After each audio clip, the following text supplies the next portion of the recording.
Okay, so let's work through this lesson together. When we look at genetic inheritance, we're basically looking at the process of how genetic material or certain physical traits or anything inside the body are being passed down from one generation to the next. So how do children kind of look like their parents, but they're not exactly identical to their parents? Let's have a look at human cells. So inside a human cell, you have 23 pairs of chromosome. You have chromosome number 1 to number 22, and then you have an extra pair, which is your 23rd pair, and that's your gender chromosome or your sex chromosome. It determines your gender. Now, inside a normal human cell, you have 23 pairs, meaning that you have 46 chromosomes.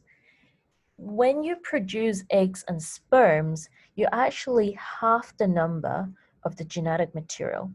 So you only put one of these into your eggs and into your sperms. And then when eggs and sperm fertilize, then they become a whole human being cell, all right?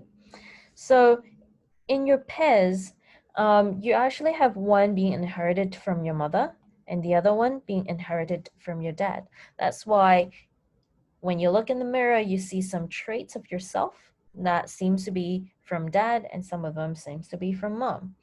Now, this kind of pair of chromosomes, they're actually called homologous chromosomes.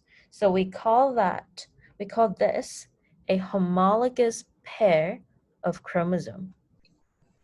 And then we call these gametes. So gametes are cells that have only half the genetic information, and they are being used for making the next generation.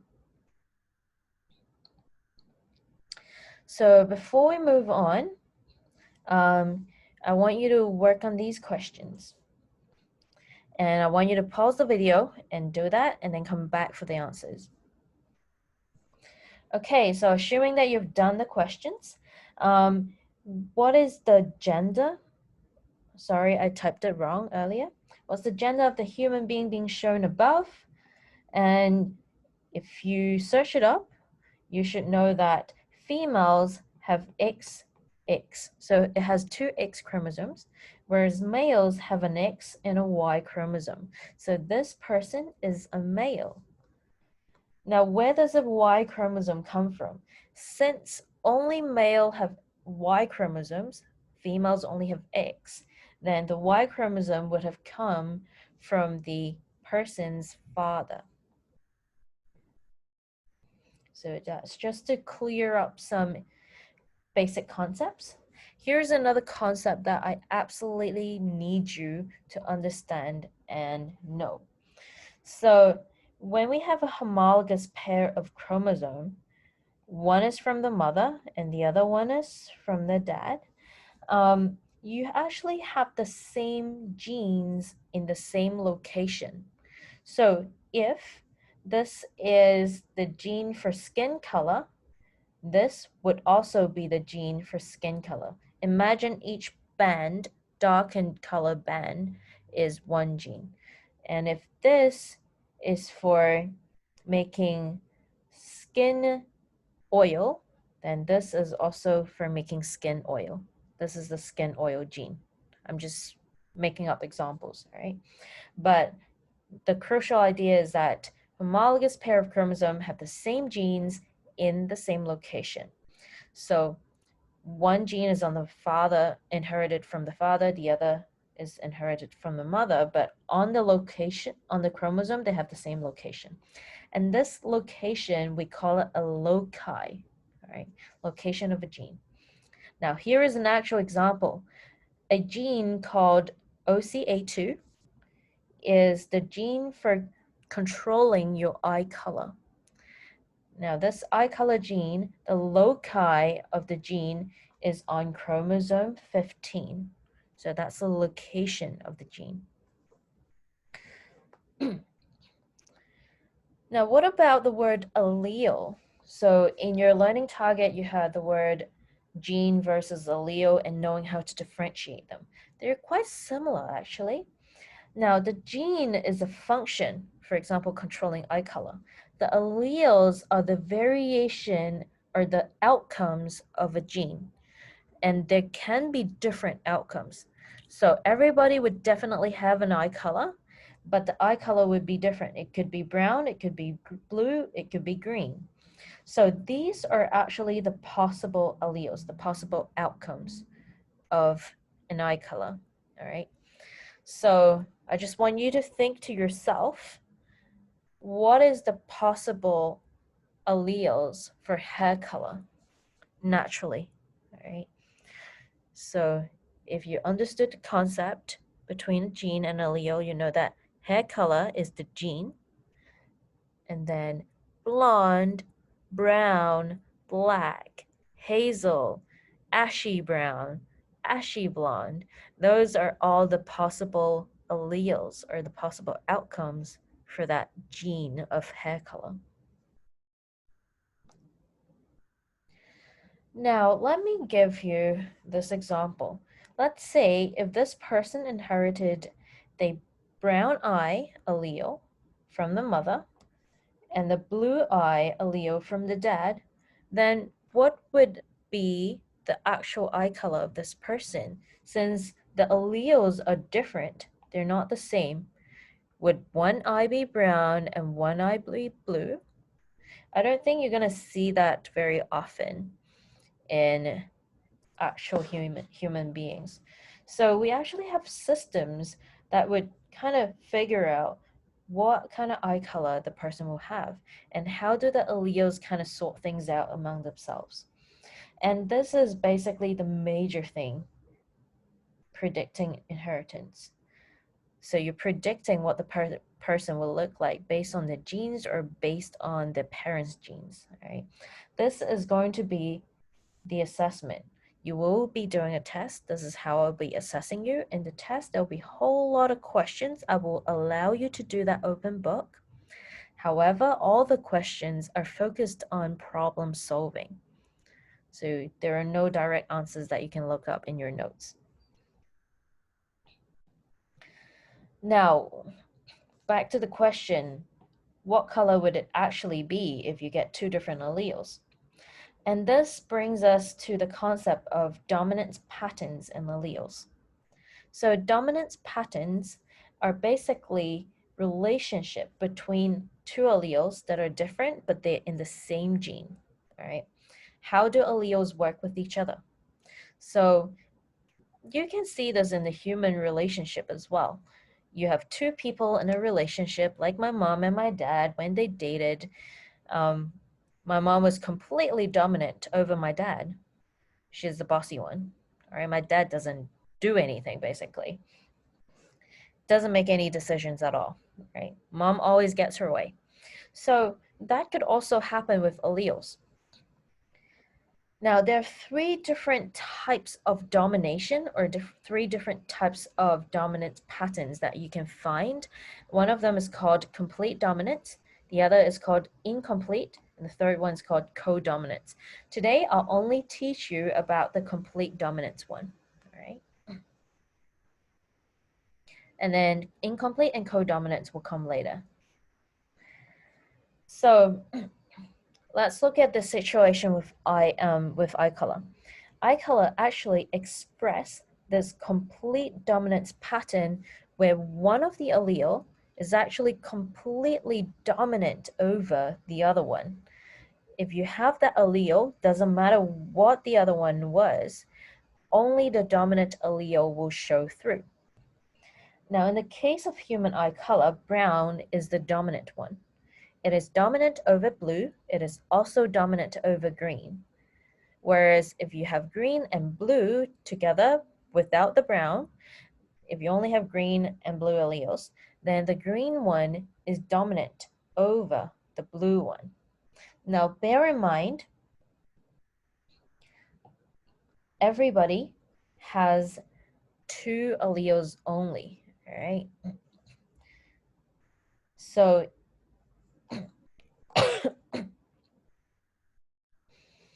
In this case, the two alleles is brown and blue. Then the eye color of this person, I think that you figure it by now, would be brown because this is the dominant one. The blue will be overshadowed and will be suppressed by the brown allele. And then I want you to think about how then can a person have blue eye colors if it's being dominated by green and dominated by brown? The answer would be to have two blue alleles, nothing else, all right? So in the relationship of complete dominance, we call the dominant alleles the dominant allele, and they would call the weaker ones, the ones that are being dominated, recessive alleles, all right? Alleles that do not show through when a dominant allele is present in the gene. So there we go. Brown is a dominant, blue is a recessive. So we talked about how the gene or the alleles present in a person would be like and how it actually show through as. We also have special terms for them. If we only describing the types of alleles that are present in an individual, we call it a genotype. When we're describing the actual outcome of the combinations of alleles, then we call it the phenotype. So for example, in the last example we had, the genotype would be blue and brown, or brown and blue. Usually we write the dominant allele first. The phenotype, however, is brown eyes, all right? So what I want you to do is I want you to do this table with me together, and this is also in your notes. So the genotype, usually we have symbols representing them. Now inside a pair of chromosomes where you get two alleles, the dominant one would be represented by uppercase. The recessive one would be represented by lowercase. So in our case, we would say that the brown is represented by a big B, and the recessive blue eye allele will be represented by a lowercase b. And we give it special names. So the genotype where you get two dominant alleles, we call it homozygous dominant. And then this one, homo, refers to being the same.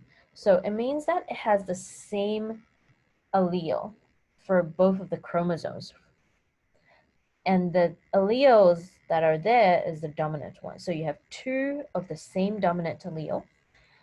And then I just want you to think about what you would call this one at the bottom where it has two little b's.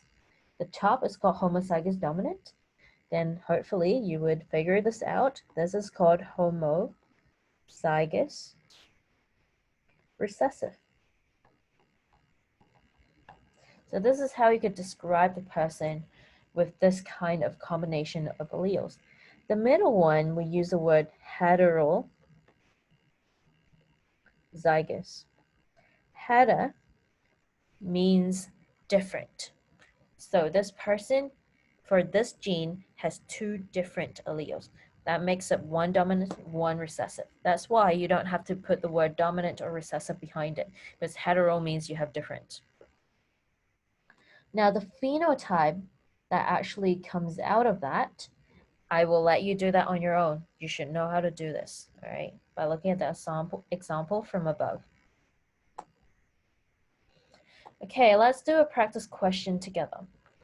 So let's say I have a person, a male, who's heterozygous, and he has brown eyes, and then he marries a woman with blue eyes, and then they have baby. And I would ask you, what is the probability of the baby having blue eyes? This will be the kind of question that you will see in the test, right? Now, there are a couple of steps that you would use to figure out things like these.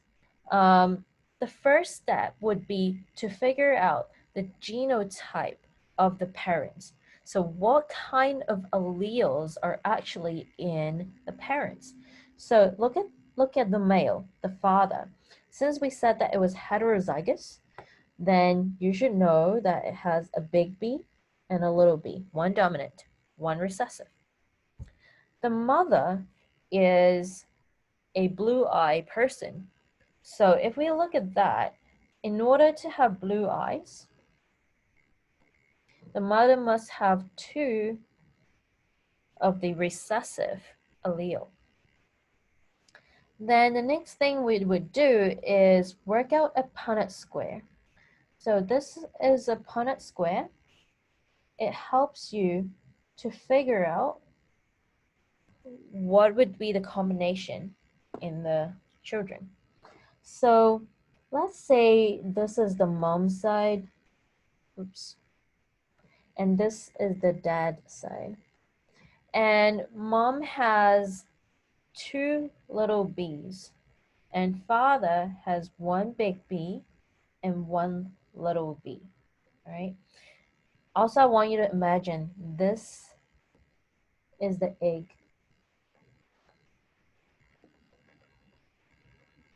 Since the mother has 2 little b's, half of her egg will get this one, and the other half of her egg will get that one when she make eggs, all right? That's the same with the father. Let's imagine I'm drawing these ugly sperms. The father has 1 big B and 1 little b, 1 dominant, 1 recessive. When he makes a sperm, there is equal chance of getting any of those 2.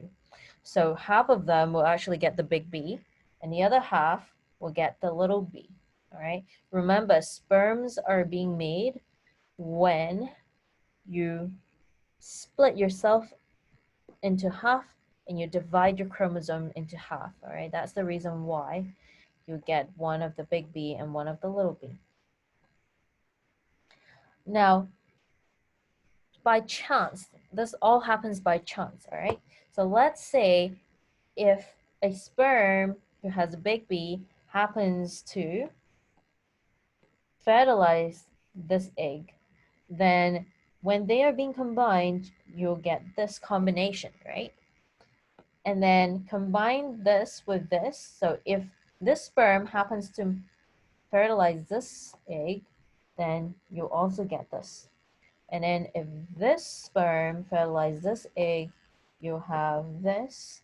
And then the last one, if this one fertilizes this, you'll get little b, little b. So these are all the possible combinations and the probability or outcomes that you're going to see in the baby being produced. The baby has 1 in 4 chance of getting this, 1 in 4 chance of getting this, 1 in 4 chance of getting this, and 1 in 4 getting this. Now, this is the part where we need to work out the ratio.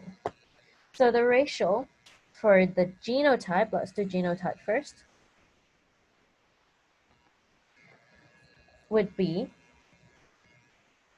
since 2 of the grids are big B, little b, and 2 of the grids are little b, it's basically 1-to-1 ratio. All right. And then the phenotype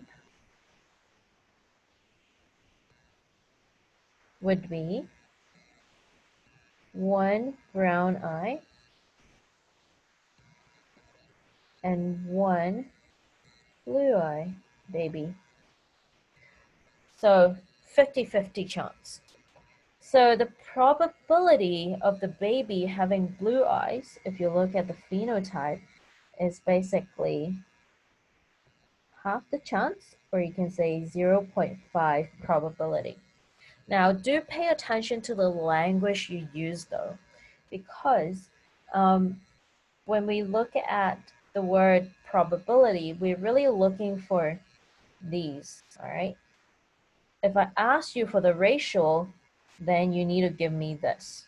So do not mix them up. Now, what I want you to do is,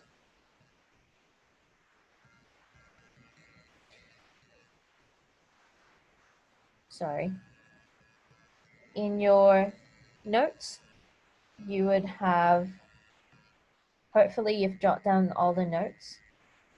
If you haven't, just pause it and work through it, all right? So this is the first one that we kind of work through together. And I want you to do a further practice question on eyelashes. So eyelashes are also inherited. Long lashes are dominant, short lashes are recessive. So finish the practice questions and then I'll upload the answers tonight, all right? If you need extra resources or you want to do further video watching or a little bit of reading, here are some extra resources for you. So yeah.